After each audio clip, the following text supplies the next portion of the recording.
الحمد لله كفى وسلام على حبيبه الذين اصطفى أما بعد أعوذ بالله من الشيطان الرجيم بسم الله الرحمن الرحيم يا أيها الذين آمنوا اتقوا الله وقولوا قولا سديدا آمنت بالله صدق الله العظيم غوث اعظم بمنے بے سر و ساما مدد قبلہ دی مدد کعبہ ایما مدد بگرداب بلا افتادہ کشتی ضعیفان شکستہ رات کشتی بحق خواجہ عثمان ہارون مدد کن یا معین الدین چشتی از پہ صدر الافاضل شیخ من مدر منیر کیجئے امداد ہم سب کی یا غوث اعظم دستگیر۔ نہایت ادب و احترام کے ساتھ ایک مرتبہ اپنے آقا کی بارگاہ میں درود پاک کا نذرانہ پیش کر لیں۔ پڑھیں بآواز بلند درود پاک اللہم صلی علی سیدنا شفیعنا حبیبنا نبینا مولانا محمد بارک وسلم صلاۃ و سلام علیک یا رسول اللہ صلی اللہ تعالی علیہ وسلم۔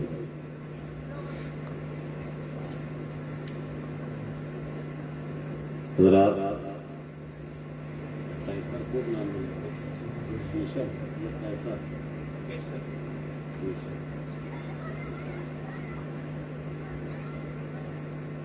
الحمدللہ آج خلیفہ اول حضرت سیدنا ابو بکر صدیق رضی اللہ تعالی عنہ کے عرس پاک کے موقع پر کہ شرف پور کے غیور مسلمانوں نے اس محفل کا اہتمام کیا۔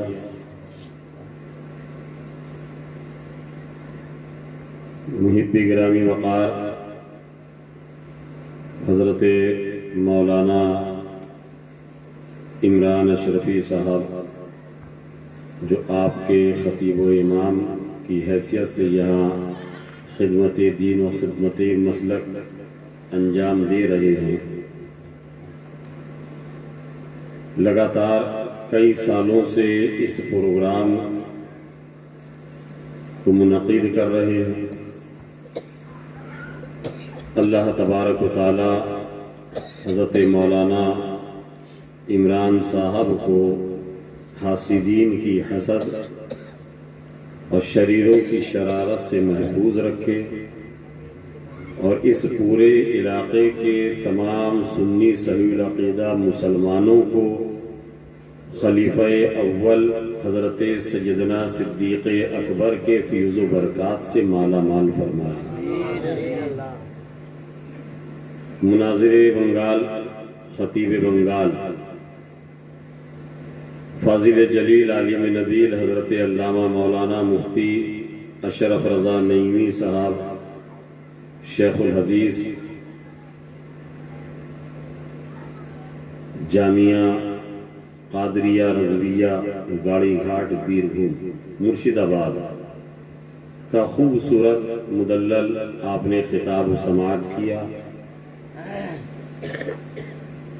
بس آخر میں یہ فقیر قادری اسیر بارگاہ صدر الافاضل کچھ عرض کرنے کی سعادتیں حاصل کرے گا۔ بس یوں سمجھ لیجئے کہ اس دور میں اہل سنت کی پہچان کو ظاہر کرنے کے لیے اور دودھ کا دودھ اور پانی کا پانی کرنے کے لیے حضرت سیدنا صدیق اکبر کے نام کی کانفرنس کا ہونا بہت ضروری ہے، ورنہ میں آپ کو ایک بالکل سچی بات بتاتا ہوں کہ اہل بیت کی محبت اور مولائیت کے نام پر لوگوں کو تفضیلی بنایا جا رہا ہے، سمجھے؟ یعنی ان کو شیعہ بنایا جا رہا ہے۔ تکبیر، نعرہ رسالت، فیضان حضور صدر الافاضل، فیضان حضور صدر الافاضل، حضرت سید شاہ نظام الدین نجم مراد آبادی۔ اس لیے اپنے عقیدے کو بچانے کے لیے حضرت سیدنا صدیق اکبر و سیدنا حضرت فاروق اعظم رضی اللہ تعالیٰ عنہ کا عرس منانا ہمارے لیے بہت ضروری ہے، تاکہ جتنے بھی چھپے ہوئے یہ وائرس ہے نا، انشاءاللہ تبارک و تعالیٰ سب کے چہرے بے نقاب ہو جائیں گے، سب چہرے بے نقاب ہوں گے۔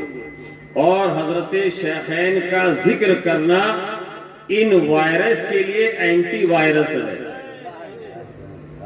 جیسے کرونا کے لیے ماسک لگانا ضروری تھا نا اس سے حفاظت کے لیے، ایسے ہی تفضیلیت سے بچنے کے لیے اور نام نہاد مولائیت سے اپنے آپ کو بچانے کے لیے حضرت سیدنا شیخین رضی اللہ تعالیٰ عنہ کے نام کی محفل کا انعقاد کرنا ہمارے لیے ضروری ہے۔ میرے اور آپ کے امام سرکار اعلیٰ حضرت فاضل بریلوی رحمۃ اللہ علیہ فرماتے ہیں، عرش حق ہے مسند رفعت رسول اللہ کی، دیکھنی ہے حشر میں عزت رسول اللہ کی، اور سورج الٹے پاؤں پلٹے چاند اشارے سے ہو چاک، سورج الٹے پاؤں پلٹے چاند اشارے سے ہو چاک، ارے اندھے نجدی دیکھ لے قدرت رسول اللہ کی، اندھے نجدی دیکھ لے قدرت رسول اللہ کی۔ اور اعلیٰ حضرت فرماتے ہیں، کہہ دیجئے سبحان اللہ۔ میں اس وقت آپ سے گفتگو کر رہا ہوں، یقین مانیے کہ ہزاروں کے لشکر میں جیسے تنے تنہا کمزور سا سپاہی ہوتا ہے نا، اس موسم اور اس وقت میں اپنے آپ کو آپ کی بارگاہ میں پیش کرنے میں مجھے وہی فیلنگ آ رہی ہے کہ ہزاروں کا سامنے دشمنوں کا لشکر ہے اور ایک نحیف اور ناتواں سپاہی اپنے ملک یا اپنے علاقے کی آبیاری اور بقا کے لیے تنہا کھڑا ہوا ہے۔ اس لیے اس وقت آپ سبحان اللہ کہہ دیجئے گا تو چند ایک باتیں، کیونکہ زیادہ باتوں کا وقت نہیں ہے، کہہ دیجئے سبحان اللہ، ہاتھوں کو اٹھا کر کہہ دیجئے یا رسول اللہ۔ اعلیٰ حضرت فرماتے ہیں،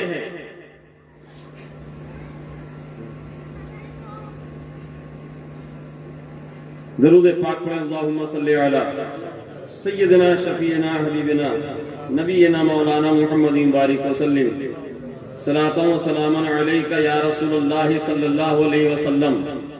اہل سنت کا بیڑا پار ہے اصحاب حضور، اہل سنت کا بیڑا پار ہے اصحاب حضور، ارے نجم ہے اور ناؤ ہے عطرت رسول اللہ کی، نجم ہے اور ناؤ ہے عطرت رسول اللہ کی، عرش حق ہے مسند رفعت رسول اللہ کی، دیکھنی ہے حشر میں عزت رسول اللہ کی۔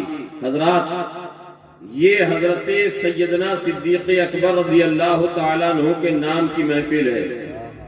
یوم حضرت سیدنا صدیق اکبر، عرس حضرت سیدنا صدیق اکبر، اور یہ حضرت سیدنا صدیق اکبر کانفرنس ہے۔ آپ ذرا اپنی تاریخ صرف چند لمحوں میں، چند منٹوں میں ملاحظہ کریں۔ میرے آقا کریم صلی اللہ تعالی علیہ وسلم نے 40 سال کی عمر شریف میں اعلان نبوت فرمایا ہے۔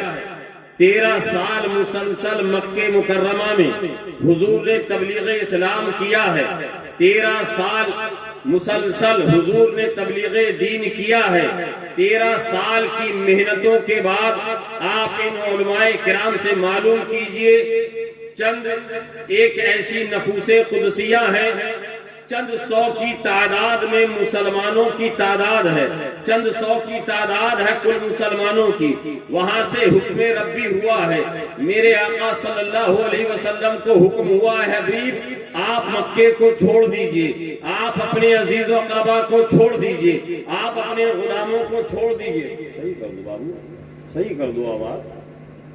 آپ اپنے عزیزوں کو چھوڑ دیجئے، آپ اپنے رفیقوں کو چھوڑ دیجئے، آواز ریٹرن دیو، اپنے رفیقوں کو چھوڑ دیجئے۔ رسول پاک صلی اللہ تعالی علیہ وسلم نے پہلے ہی حضرت سیدنا صدیق اکبر سے فرما دیا، اے ابو بکر جلدی ہی ہجرت کا حکم آنے والا ہے، تم تیاری کر لینا، تم تیار رہنا۔ حضرت ابو بکر فرماتے ہیں کہ جس دن حضور نے مجھ سے یہ فرمایا، اس دن سے لے کر کوئی ایک رات ایسی نہیں گزری کہ ابو بکر نے اطمینان سے چین کی نیند لی ہو کہ نہ جانے کب آقا کا حکم آ جائے، نہ جانے کب سرکار یاد فرما لے۔ آخر کار ہجرت کی رات رسول پاک صلی اللہ تعالی علیہ وسلم حضرت سیدنا صدیق اکبر رضی اللہ تعالیٰ عنہ کے دروازے پر جاتے ہیں، دستک دیتے ہیں، رات کا وقت ہے، تنہائی کا وقت ہے۔ حضرت سیدنا صدیق اکبر نے اندر سے یہ نہیں معلوم کیا کہ آنے والا کون ہے، آنے والا کس لیے آیا ہے۔ ہم نے عالم تخیل میں حضرت سیدنا صدیق اکبر سے سوال کیا، اے حضرت سیدنا صدیق اکبر، اے خلیفہ اول، اے امیر المومنین، وقت اتنا نازک تھا، حالات اتنے پیچیدہ تھے، ایک دستک ہوئی ہے، آپ نے دروازہ کھول دیا، اگر حضور کے علاوہ یہاں دشمن گھات لگائے ہوئے بیٹھے ہوتے، آپ پہ حملہ آور ہو جاتے تو آپ کیا کرتے؟ تو عالم تخیل میں جب یہ سوال کیا تو آواز آئی نجم الدین، اگر اپنے آقا کی دست پاک کو حضرت سیدنا صدیق اکبر جواب دیتے ہیں، اگر آقا کی دستک کو ابو بکر نہ پہچانے گا تو کون پہچانے گا؟ نعرہ تکبیر، نعرہ رسالت، مصطفیٰ کے ہم سفر، مصطفیٰ کے ہم سفر، مصطفیٰ کے ہم سفر۔ حضرت سیدنا صدیق اکبر فرماتے ہیں کہ حضور کی دستک کو اگر صدیق نہیں پہچانے گا تو کون پہچانے گا؟ حضور کی ہمراہ، حضور کی معیت میں مختصر سا قافلہ چلا، غار ثور، مفتی اشرف رضا صاحب نعیمی زیارت حرمین طیبین کی سعادتیں حاصل کر چکے ہیں، اور آپ میں سے جو بھی مکہ مکرمہ کی حاضری کر کے آیا ہے، حج یا عمرہ کر کے آیا ہے، اگر اس نے غار ثور کو دیکھا ہے، غار ثور کو دیکھا ہے، تو میں آپ کو بتاؤں آج راستے ہموار ہو گئے ہیں، آج پتھروں کو تراش کر سیڑھیاں بنا دی گئی ہیں، کئی کلومیٹر اونچی وہ پہاڑی ہے، کئی کلومیٹر اونچی پہاڑی ہے، اس کے اوپر جب لوگ جاتے ہیں نا، جب زائرین جاتے ہیں فیض و برکات حاصل کرنے کے لیے، ہم نے دیکھا ہے الحمدللہ، ہم نے دیکھا پانی کی بوتلیں بھی ساتھ ہیں، چپس کے پیکٹ بھی ساتھ میں ہیں، اور کھانے کے لیے بسکٹ بھی ساتھ میں ہیں، طرح طرح کی چیزیں لے کر جا رہے ہیں۔ ہم نے پوچھا کہ زیارت کے لیے جا رہے ہو یا پکنک کے لیے جا رہے ہو؟ جواب ملتا ہے کہ حضرت اتنی بلند اونچائی پر ہمیں جانا ہے، اتنی بلندی پر جانا ہے جہاں پر ہمیں چڑھنا ہے، ہمیں درمیان میں پیاس لگے گی تو پانی چاہیے ہوگا، اگر بھوک لگ جائے گی تو کچھ کھانے کے لیے چاہیے ہوگا، اس لیے ہم اپنے ساتھ یہ لے کر جا رہے ہیں۔ مگر ذرا 1400 سال پہلے غار ثور کا نقشہ تو ذرا ملاحظہ کرو، تاریخ اسلام بتاتی ہے، تاریخ بتاتی ہے کہ غار ثور کے پتھر نوکیلے تھے۔ جب آقا کریم صلی اللہ علیہ وسلم اور حضرت سیدنا ابو بکر صدیق رضی اللہ تعالیٰ عنہ غار ثور پر چڑھ رہے تھے، وہاں کے نوکیلے پتھر سرکار کے پائے نازک میں لگے، حضور کے قدموں میں لگے، اس کی برکتیں حاصل کرنے لگے، اور وہ برکتیں ایسی حاصل کرنے لگی کہ سرکار کے جسم، سرکار کے قدم پاک سے خون ظاہر ہو گیا، خون ظاہر ہو گیا۔ پہاڑی پر چڑھ رہے ہیں، حضرت ابو بکر صدیق نے دیکھا تو جس طریقے سے رکوع میں جھکتے ہیں نا، جس طریقے سے آپ نماز پڑھتے ہوئے رکوع کی حالت میں جاتے ہیں، آقا سے فرماتے ہیں یا رسول اللہ سواری پر سوار ہو جائیے، کہیے سبحان اللہ۔ حضور فرماتے ہیں ابو بکر اس پہاڑی پہ سواری کہاں ملے گی؟ حضرت ابو بکر اپنا کندھا آگے کر کر کہتے ہیں حضور حاضر ہے، کہیے سبحان اللہ، حضور حاضر ہے۔ اب ذرا اندازہ کیجئے آج کل نوجوان آج کا نوجوان پانی کی بوتل، چپس اور بسکٹ اور کیک لے کر اس پہاڑی پر جاتا ہے زیارت کے لیے. وہاں حضرت سیدنا صدیق اکبر ہیں، عمر رسیدہ ہیں، میرے آقا کے شریک ہم سفر ہیں، شریک سفر ہیں آقا کے کندھوں پر. آپ ذرا اب اس کیفیت کو امیجن کیجئے کہ جب سرکار حضرت ابوبکر صدیق رضی اللہ تعالیٰ عنہ کے کندھوں پر سوار ہوئے ہوں گے تو حضرت ابوبکر صدیق یہاں جھکے اور آسمانوں کی بلندی سے پروردگار عالم نے فرمایا ہوگا اے ابوبکر تو میرے حبیب کی محبت میں جھک رہا ہے نا، تو یہاں جھک رہا ہے، میں رب ہو کر تجھے اتنا بلند کر دوں گا، میں رب ہو کر تجھے اتنا بلند کر دوں گا کہ حضرت غلام عاصی کہنے پر مجبور ہوں گے مقام و مرتبہ کیا پوچھتے ہو صدیق کا، ارے ہر فضیلت کے وہ جامع ہیں نبوت کے سوا، ہر فضیلت کے وہ جامع ہیں نبوت کے سوا. اب ذرا ایک بات یہاں پر، یہ علماء کرام مفتی اشرف صاحب ہیں، یہ علماء کرام ہیں، بات پیچیدہ نہ ہو، بات کوئی ایسی الجھن والی نہ ہو جائے، میں بالکل سلجھاتے ہوئے چلتا ہوں. اب ذرا وہاں سے آگے بڑھیے، آگے اپنی زندگی کو لے کر جائیے. تاریخ اسلام کا ایک وہ بھی چیپٹر دیکھا ہے، ہم نے کتابوں میں پڑھا ہے، آپ نے علماء کی زبانی سنا ہوگا. جب میرے آقا نے فتح مکہ کیا ہے، مکے کے اندر آئے ہیں، خانہ کعبہ میں آئے ہیں، صحن کعبہ میں آئے ہیں، 362 بت کعبے کے ارد گرد نصب کیے ہوئے تھے، پتھروں کے بت تھے، سیسا پگھلائے ہوئے بت تھے.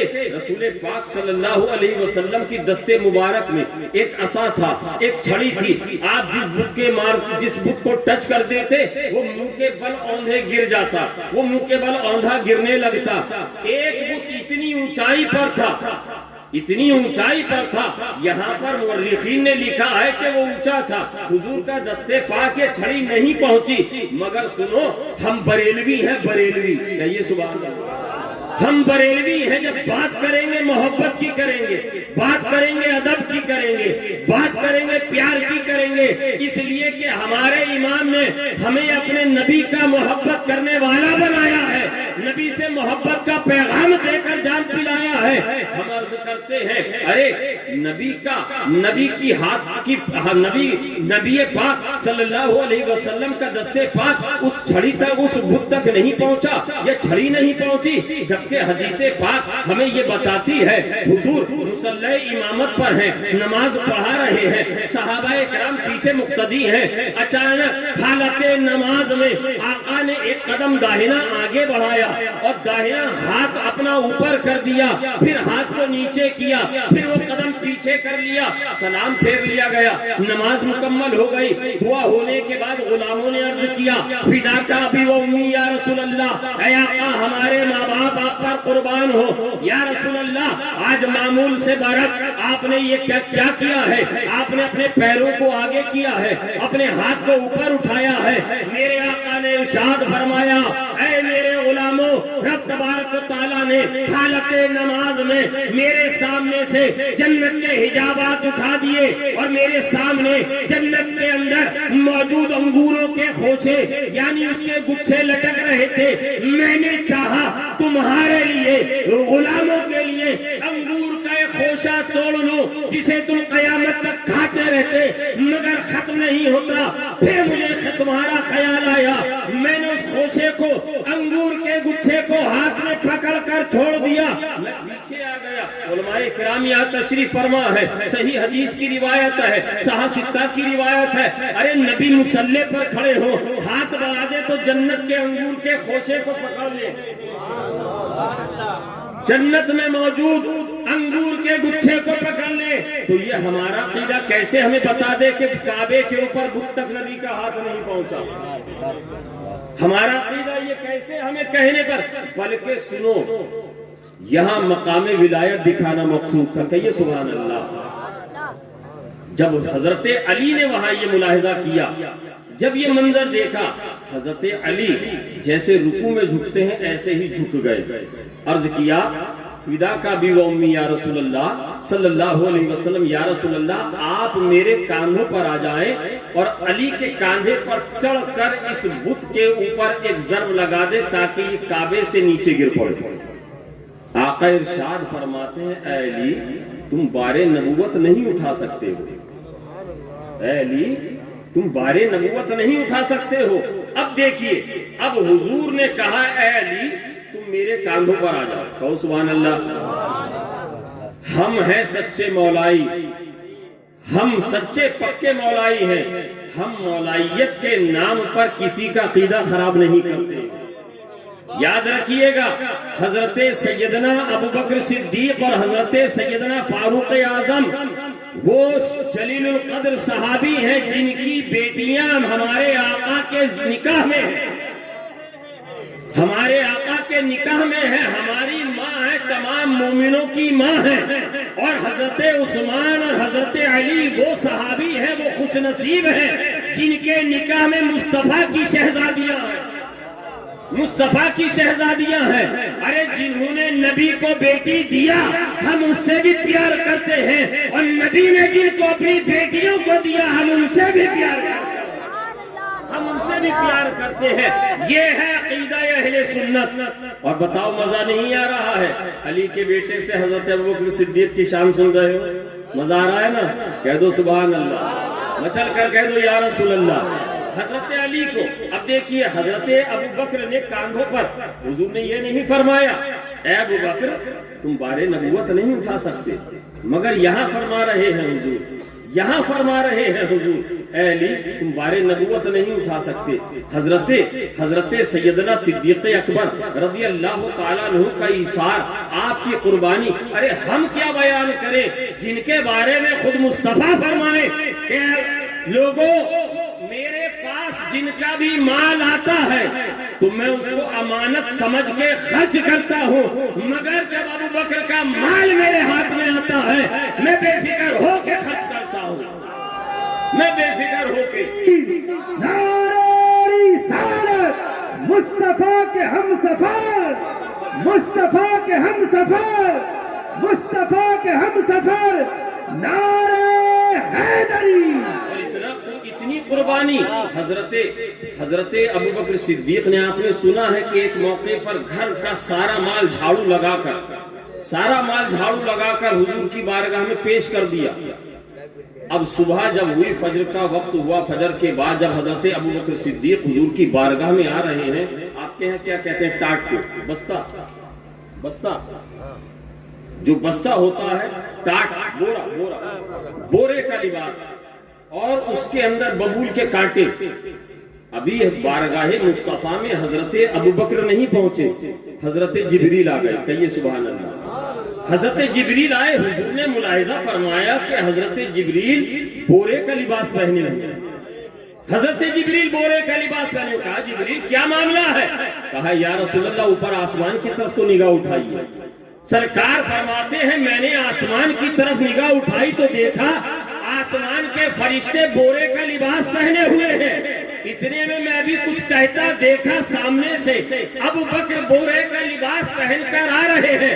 میں معاملہ سمجھ گیا، میں نے کہا ابوبکر مبارک ہو، اللہ نے تجھے سلام بھیجا ہے، جبریل میرے پاس ہے، تو یہاں پر بورے کا لباس پہن کر آیا ہے، تیرا یہ لباس اللہ کو اتنا پسند آیا ہے، تو نے میرے پاس مکے میں مدینے میں پہنا ہے، روئے زمین پر پہنا ہے، اللہ نے آسمان کے فرشتوں کا لباس آج سب کا بوریے کا بنا دیا ہے۔ نعرہ تکبیر، نعرہ رسالت، عظمت صدیق اکبر، رفعت صدیق اکبر۔ ہر فضیلت کے وہ جامع ہیں، نبوت کے سوا ہر فضیلت کے وہ جامع ہیں۔ اللہ تبارک و تعالیٰ نے قرآن عظیم میں ارشاد فرمایا مسلمانوں یا ایھا الذین آمنوا اتقوا اللہ وقولوا قولا سدیدا۔ چونکہ سچے کی بات ہو رہی ہے تو اسی لیے میں نے قرآن کا سہارا لیا۔ رب فرماتا ہے ایمان والو اللہ سے ڈرو، اے ایمان والو اللہ سے ڈرو، اور جب بھی کلام کرو سچ بولو، سچ بولو، صاف ستھرا بولو، اور یقین جانیے اس امت کا سب سے سچا اگر حضور کے بعد کوئی ہے تو وہ سیدنا ابو بکر صدیق ہے۔ سب سے زیادہ اگر کوئی سچے ہیں وہ حضرت ابو بکر صدیق ہیں۔ اللہ تبارک و تعالی ہمیں اور آپ کو کہنے سے زیادہ عمل کی توفیق عطا فرمائے۔ وآخر دعوانا الحمدللہ۔